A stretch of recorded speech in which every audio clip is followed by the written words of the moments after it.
Radhe Shri Harivansh students आज हम आपके लिए केस स्टडी लेके आए हैं। केस स्टडी जो आपके एग्जाम में 4 मार्क्स की रहती है और बच्चे ज्यादातर कंफ्यूज रहते हैं केस स्टडी को लेके, पर केस स्टडी में ऐसा कुछ भी मुश्किल नहीं है।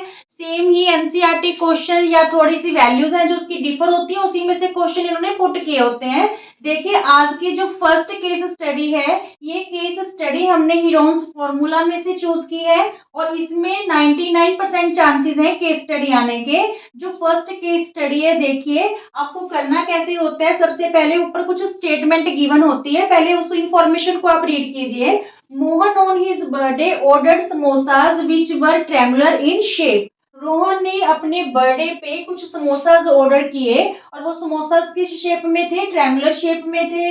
One of such samosa ABC having sides 7 centimetre, 8 centimetre and 9 centimetre. इस इंफॉर्मेशन के बेस पे हमसे यहाँ पे क्वेश्चन पुट किए गए हैं, हमें इन क्वेश्चंस को जो है आंसरिंग करना है। सबसे फर्स्ट क्वेश्चन जो पूछा गया है, find the perimeter of the samosa.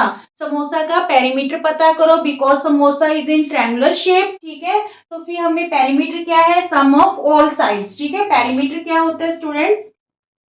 Perimeter equal to sum of all sides.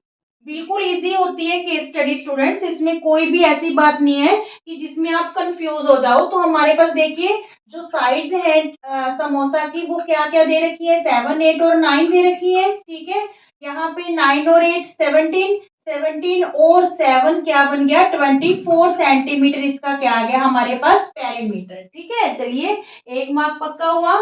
ये 1 मार्क का, ये भी 1 मार्क का, और ये जो चॉइस वाला क्वेश्चन होता है ये 2 मार्क्स में होता है। ठीक है, अब देखिए सेकंड क्वेश्चन है, find the area of the samosa. अब हमें एरिया पता करना है, तो हमें पता है कि स्केलर ट्रायंगल है, ऑल साइड्स आर जो है अनइक्वल है, तो हम यहाँ पे हीरोन फॉर्मूला यूज करके इसका एरिया फाइंड आउट करेंगे। ठीक है, तो हीरोन फॉर्मूला के लिए सबसे पहले हमें क्या चाहिए होता है? Semi perimeter.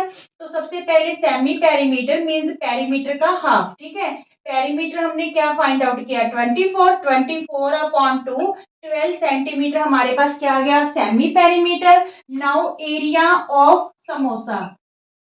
समोसा का एरिया कैसे निकालेंगे? By using Heron formula, root S into S minus A into S minus B into S minus C. ठीक है, एस मीन्स सेमी पेरीमीटर, तो यहाँ पे हम वैल्यूज पुट कर देंगे।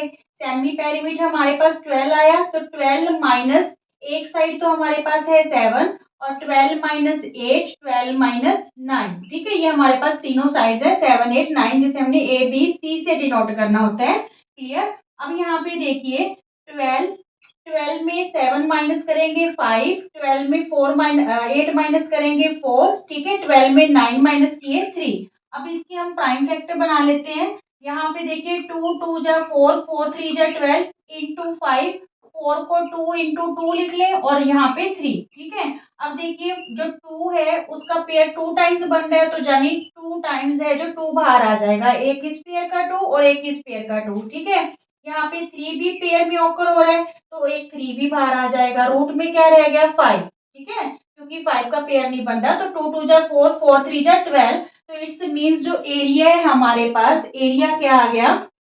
12√5 सेंटीमीटर स्क्वायर। क्लियर?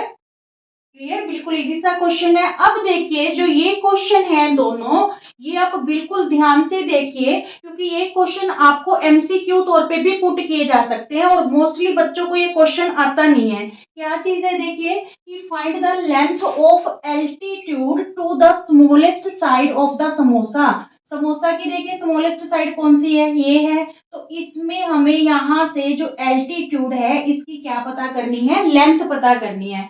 तो यहाँ पे देखिए एल्टीट्यूड मींस ये कौन सी ट्रायंगल हो जाएगी? Right angle triangle. तो फिर हम इसका एरिया कैसे फाइंड आउट कर सकते हैं अगेन से? देखिए area of right angle triangle क्या होता है? Half into base. जहां पे एल्टीट्यूड गिरेगा वही बेस होएगा। ठीक है, तो बेस क्या हो गया? AB। ठीक है, इंटू जो एल्टीट्यूड है इसे हम यहाँ पे नेम दे देते हैं D। ठीक है, CD। क्लियर? CD। तो यहाँ पे एरिया अभी अभी हमने फाइंड आउट किया 12√5। ठीक है, हाफ बेस हमारे पास 7 है क्योंकि हमने स्मॉलेस्ट साइड का एल्टीट्यूड पता करना है, इंटू CD। तो ये हमारे पास क्या हुआ स्टूडेंट्स, 7/2 CD हुआ, इधर आके क्या हो जाएगा, रेसिप्रोकल हो जाएगा, 2/7 हो जाएगा, ठीक है। ये 7/2 है तो इधर आके क्या हो जाएगा, रेसिप्रोकल। तो यहाँ पे हमारे पास जो स्मॉलेस्ट साइड का एल्टीट्यूड है वो 12 टू जा 24√5/7 सेंटीमीटर आ गया। Clear, 24√5/7 centimetre.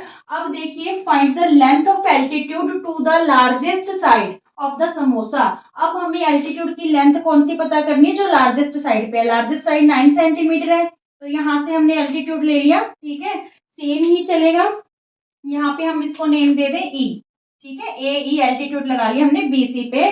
तो यहाँ पे फिर अगेन से area equal to half into base, base इस बार बीसी है और हाइट हमारे पास क्या है, ए ई, क्योंकि हमने लॉन्गेस्ट साइड है जो उसका एल्टीट्यूड फाइंड आउट करना है। क्लियर, तो एरिया हम ये यूज करेंगे स्टूडेंट्स 12√5, ठीक है, इक्वल टू हाफ, जो बेस है हमारे पास 9 है और हमने एल्टीट्यूड फाइंड आउट करना है। अब ये 9/2 बनेगा, 9/2 तो इधर आके रेसिप्रोकल हो जाएगा, 2/9 हो गया ये। क्लियर, इक्वल में ए ई, तो ये 3 के टेबल पे कैंसिल हो रहा है, 3 3 जा 9, 3 4 जा 12, तो ये 4 2 जा 8√5/3। ए ई हमारे पास क्या आ गया, 8√5/3 सेंटीमीटर। क्लियर, लॉन्गेस्ट साइड का एल्टीट्यूड हमारे पास 8√5/3, स्मॉलेस्ट साइड का जो एल्टीट्यूड है वो 20√5/7 सेंटीमीटर। Is it clear? इसकी प्रैक्टिस जरूर कीजिए, बिल्कुल इजी है, 4 मार्क्स की आपको केस स्टडी रहेगी। ओके, राधे राधे।